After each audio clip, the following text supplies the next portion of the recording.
Hello, everyone. So today I'm gonna do a very short presentation about the game market, especially the indie game market in China. And I'm Brandy from XD Network. So this is my QR code for WeChat, actually. So I'm right now in charge of the business development as well as premium game publishing. So premium here stands for indie pay-to-download games. So a short introduction of XD. Right now we are developer, publisher, also as known as the parent company of TapTap, which is a game platform, mobile game platform in China. And also we are the parent company of XD Global. Right now we are publishing mobile games in Southeast Asia, especially in Korea, Taiwan, Thailand. Right now we are publishing Ragnarok Online there. So in terms of indie games, we have started this and have been doing this in the past 3 or 4 years. So right now we are covering mobile titles, PC titles, and also console titles. So in terms of the indie timeline, so the company foundations is actually in 2002, and also we established and co-founded TapTap in 2016. So our first indie game is called The Swords. It's from a Taiwan developer called Sunhead Games. We licensed its mobile version and published in mainland China. And after that, we have actually licensed more than 30 indie games. So the left side is, sorry about the fonts. Actually, it's different on my laptop. So the left side is the freemium mobile titles. And you can see we got Ragnarok Online and also several titles from NHN, Aiming, all those very big developers in the world. And also the right side is the premium titles. So as you can see, we got titles from 505 Games, Human Fall Flat, mobile version, and also Break Brothers, A Tale of Two Sons. And the very beloved mobile title is called To the Moon. To the Moon, actually, we got the original license, and we remake the game on mobile platforms. So right now, we are also working on a Switch version of To the Moon, which is going to be released later this year. So to sum up, we got over 30 freemium mobile games, over 30 premium games on PC, console, and mobile. And we also invest in game media, game platforms, developers, and also publishers. So these are the lists these are the indie title lists that's published by XD. So as you can see, some very famous ones are like Human Fall Flat and also Eastward. Outside of China, the Eastward is published by Chucklefish. So a short information about the platforms in China and how the things will go in the next few years. So right now, as similar to our games market outside of China, there are console, PC, and mobile. So those with the start sign is that the China store will need GAPP, also known as the ISBN. So right now in China, Nintendo Switch is a very fastly growing market, and its China store is licensed by Tencent. So they're going to announce something later this year, I think. So also PlayStation, Xbox, they all have China store. While if you want to launch a game on the China store, you will have to apply for GAPP. You can either find an agency that can do that for you, or you can find a local publisher to apply for GAPP. While the GAPP will normally take over half a year for a game from overseas, and it will require some dev work from the developer. And in terms of the PC, there are many game platforms. While the top two will be right now the biggest, and later this year, I think Steam is going to do something about the Steam China platform. So among those, WeGame and Steam China will be requiring GAPP.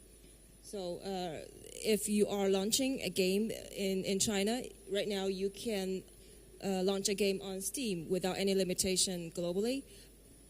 And also the mobile part. As mildly just let you guys know that right now mobile is the biggest market in China. So as you guys already know, that there is no Google Play in China, but instead a lot of Android stores, and maybe over 50 of those. And all of those will need an SDK and also platform fees, which is right now mostly over 50%. So later I'm going to show you a detailed list. So in terms of Steam users, so there are statistics that right now, actually we got this screenshot last week. This is the Steam global traffic from July the 6th to July the 12th. So right now, the China traffic weekly is even more than the US traffic. This is based on a whole week's traffic. And there are right now over 3 and 12 million PC users in China. And by the time of 2023, there will be 54 million PC users in China, which is even bigger than the whole population of the United States. So if you are launching a game in China, don't ever forget about the mobile market. This is the dominant market in China right now, even several times of the size of other market. According to the startcounter.com, which they released last month, the Android users in China has surpassing 76% in China. And right now, iOS only takes over 22%, and the others are very small markets. So the top Android apps, actually the first 5 of those are based on the user base. But the last one, I'm gonna let you guys know more, because right now, in terms of pay-to-download games, TapTap is the dominant one. If you want to launch a game in China and the game's business model is pay-to-download, don't ever forget to contact TapTap or find a publisher that's gonna be available to release on TapTap. Because right now, in terms of the market of premium games, the TapTap users are more likely to accept the idea of pay-to-download. And in terms of the platform fee, as you guys know, App Store takes over 30% of the whole revenue. Well, right now, for in-app purchases, TapTap only takes 0%. For pay-to-download, it takes around 5%. So basically, it's zero platform fee. So what's the difference between TapTap and other Android stores? In terms of user base, it's not as big as other Android stores. However, in terms of the acceptance of pay-to-download, it's by far the most dominant Android market in China. So for the user base, it has over 60 million users, over 3 million daily active user, and over 16.2 million monthly active user.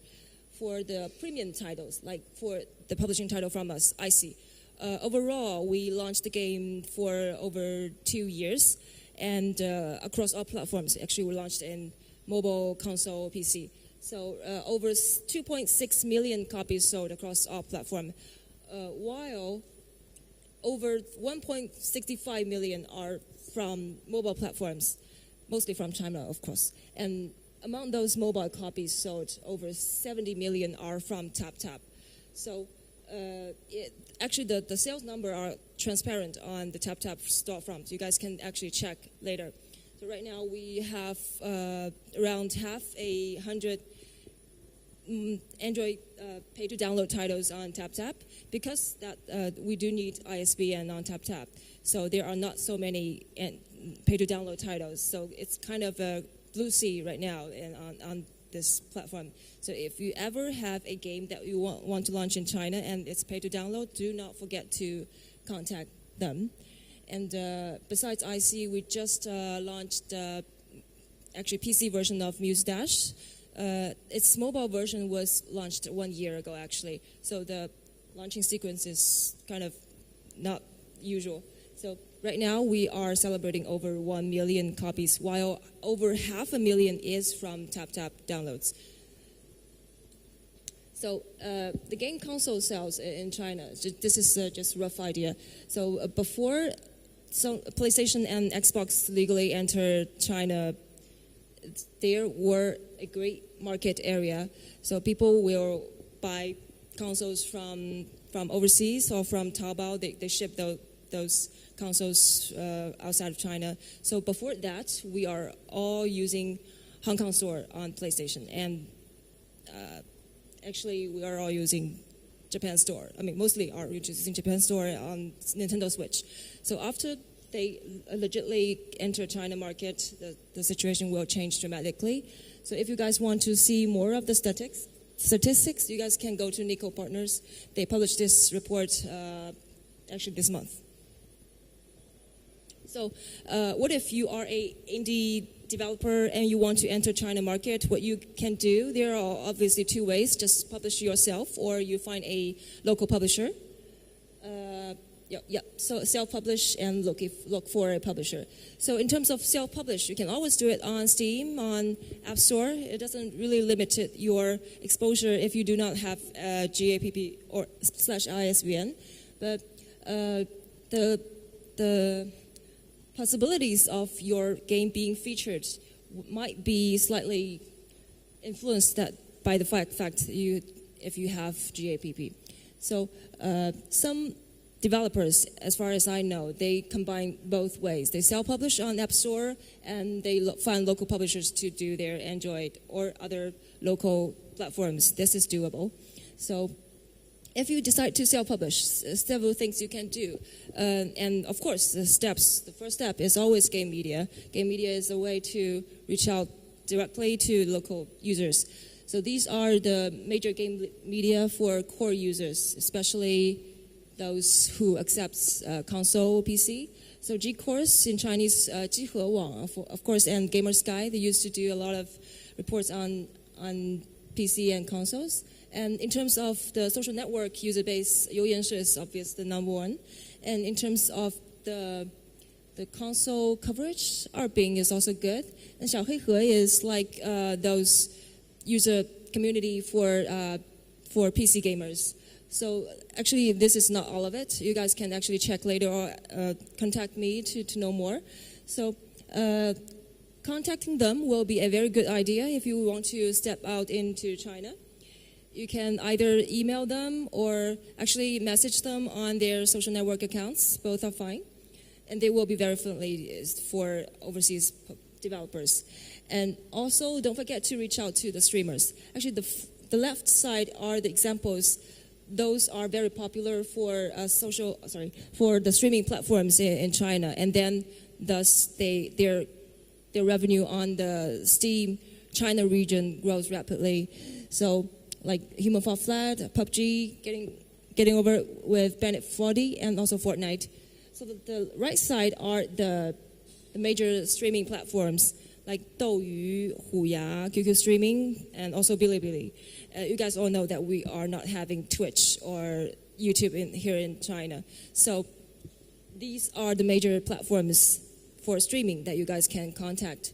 And also establish an account and also find those streamers on it. Just message them. It will be good. But mostly they are actually getting paid to make videos or streaming, but that's another story.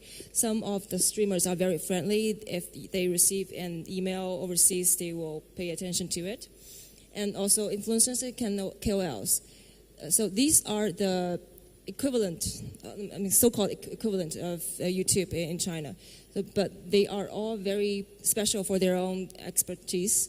Like Bilibili, they are for very young gamers, and also TikTok, you guys all know what's that, a very short, actually very short videos will be good on it. And also Weibo. Weibo is the biggest social network in China. If you post a video on it, it can get the chance of the mostly amplified post reach on it. And also AC-Fun. AC-Fun is like another version of Bilibili. Sorry. but their user base is not as big as Bilibili. And speaking of social network, I think this is a very good example of overseas developers. They do really well in social network in China. So Weibo is actually the biggest social network in China. I mean, besides the WeChat Moments kind of is a social network. So Weibo right now, they do have over 465 million monthly active users. So it has the same or similar mechanics of Twitter. Like if you share a post, it can reach out to as many, actually most of your followers on it. And you can comment, you can like a post. And yeah. So if you guys want to know how to do it really well, just check out the official Weibo account of Rusty Lake. You will be amazed. It's even doing better than a lot of local developers Weibo accounts. And you guys might ask how to build up your user base on Weibo. I think there are several easy ways to reach out to Chinese Weibo users. You can either post on your Twitter or Facebook. You just say, "Oh, hey, I opened an Weibo account," and you will be surprised how many Chinese users are following on Twitter and Facebook. And then something we will do is that you can also let the game media know that you are opening a Weibo account, when and what the account is. They will help spread the news. And there's another tricky way that it might be useful, because right now TapTap has all the information page of a lot of mobile games. And on it, you might have thousands or over hundreds of thousands of followers on that page. So you can also go to the TapTap operation team and claim that page. So with that page, you can actually send all the followers the news every single week. So you can also post news to them that, hey, we have a Weibo account. And those users will follow back you in a very good way. So there's an example of how we run an Weibo account. So as I said, the sharing mechanism is like Twitter. And ways to reach out to them is like, first of all, be who you are. Don't copy any of the big companies' wording. It's not good for an indie developer. You can say exactly the same thing in Chinese or even in English with the thing you say on Twitter or Facebook. People like the way it is. People like the developer to be casual. And also try to interact. Try to reply to as many comments as you can. Because replying on Weibo is not like on Twitter. It gets a thing on your Twitter feed, but replying on Weibo it does not. So you can reply to as many as of those, and the user will interact with you and get their attention. And also just be casual. So the way you run your Twitter accounts can work perfectly on Weibo. So you can actually get over hundreds of thousands of followers on Weibo, and after that, you can easily spread every single announcements after you get them. Those are the user base of your China market. And thank you. This is my email. If you have any question, please do let me know. Thank you.